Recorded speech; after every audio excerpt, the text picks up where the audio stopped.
Let's bring in our roundtable now. Republican pollster and ABC News contributor Kristen Soltis Anderson, host of The Young Turks, Cenk Uygur, Wall Street Journal White House correspondent Carol Lee, and Washington Post chief correspondent Dan Balls. Thanks for coming in, everybody. I want to start with you, Kristen. Trump's cabinet thus far and the names on the list. What have you learned about the direction of the country? Thus far, not a lot of his picks have been terribly surprising. Many of them have been pretty predictable, right in line with a lot of the stuff that he talked about on the campaign trail.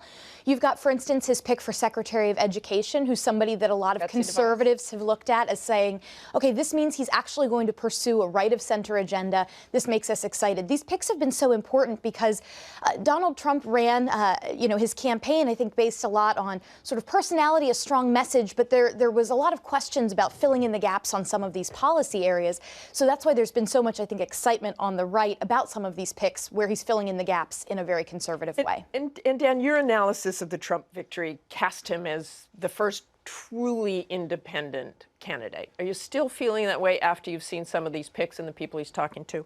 Martha, I don't think we know enough yet. I mean, if you think of what he hasn't done yet, we don't have a sense of what his national security team is actually going to look like.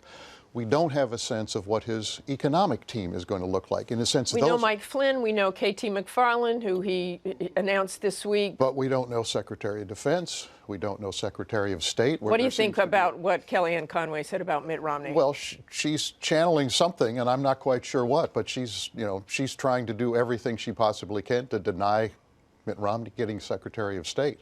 And it seems as though there may be other names in the mix, as we learned late in the week. So I think until we get a full picture of it, it's hard to determine at this point whether he's going to be as independent as some of his policies. The things he talked about in that video that he put out just before Thanksgiving, his 100 days things, he talked about getting out of TPP.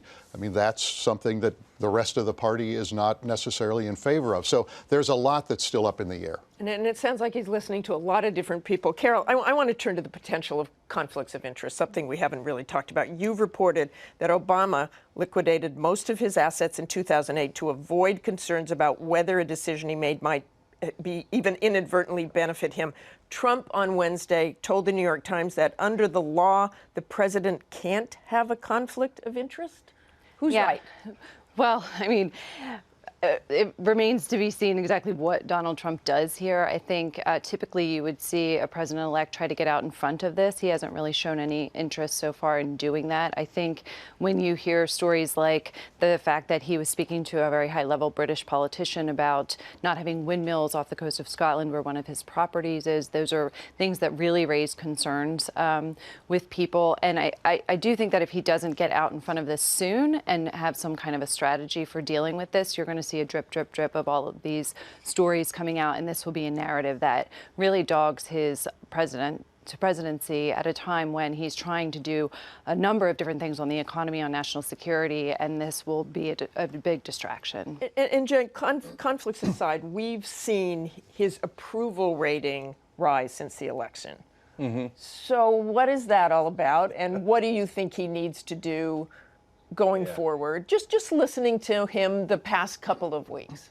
Yeah, so I can understand why his numbers go up because the American people are very optimistic, and I've now talked to a great number of Hillary Clinton voters who said, hey, let's give the guy a chance. And so if you're a progressive and he kills TPP, you're happy about that. And he talks about spending $1 trillion in infrastructure.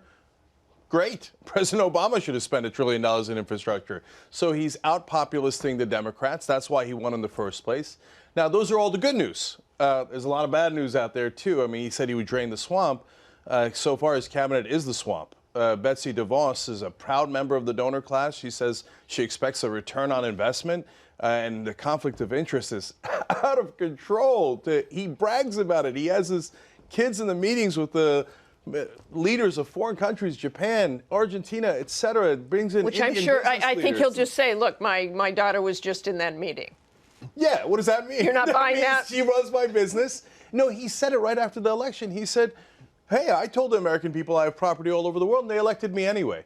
Oh, he didn't have $10 billion going in. He'll have $10 billion going out. Look, my my hope is that Donald Trump picks the most qualified people for these positions and that he bucks the way that he's been portrayed in the media. You know, he's been portrayed as someone who likes to reward his friends, who takes slights very personally. You'll notice in Kellyanne Conway's criticism of Mitt Romney that it wasn't about his qualifications for the job. And as we've discussed on the show earlier, the world is a very dangerous place now. We're going to need a Secretary of State who can renegotiate an Iran deal. We're going to need a Secretary of State who can step up and be a strong voice if China gets adventurous in the South China Sea. We need somebody who, as Secretary of State, is the most qualified person for the job. I think Donald Trump can surprise a lot of people by defying the media's portrayal of him, putting truly qualified people in positions, not just paying attention. Do you see that happening, Carol?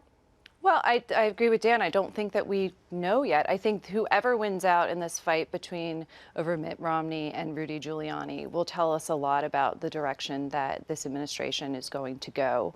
But I think it's too soon to tell. We don't have the big ticket cabinet secretaries filled in. He has not named that much staff so far.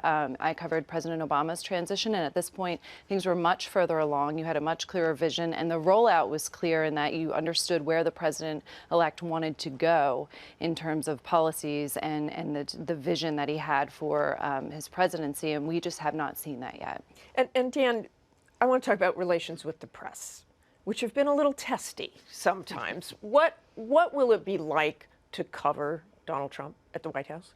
I think it will be a huge challenge, a bigger challenge than we've ever had, certainly in my lifetime, in dealing with somebody who has, over the course of the campaign, been very hostile toward the press, has talked about, changing the First Amendment or changing the libel laws, which would require changing the, he was more generous when he went to the New York Times last week and said, you're a jewel. He had previously threatened to sue them over a tax story they did.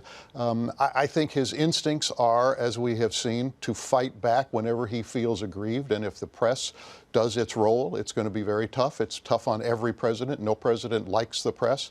And we'll see whether Donald Trump acts differently as president than he did as a candidate. Okay, and just quickly, Cenk, the last thing, there was so much outrage when candidate Trump refused to say he would definitely accept the results of the election. Now some on the left don't seem to be accepting those results. You heard us talk about that today. Yep. Is that hypocritical? Not at all. So if a recount is a perfectly normal part of the process. So if you decide to go outside of the process, then I'd be with you. Hey, wait. We were on Trump for doing that. I totally agree it would be hypocritical.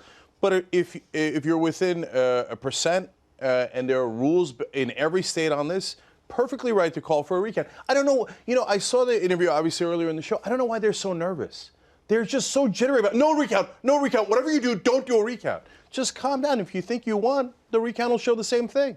Okay, thanks for all of you for joining us this morning. Great to have you here on a holiday weekend. We'll be right back after this from our ABC stations.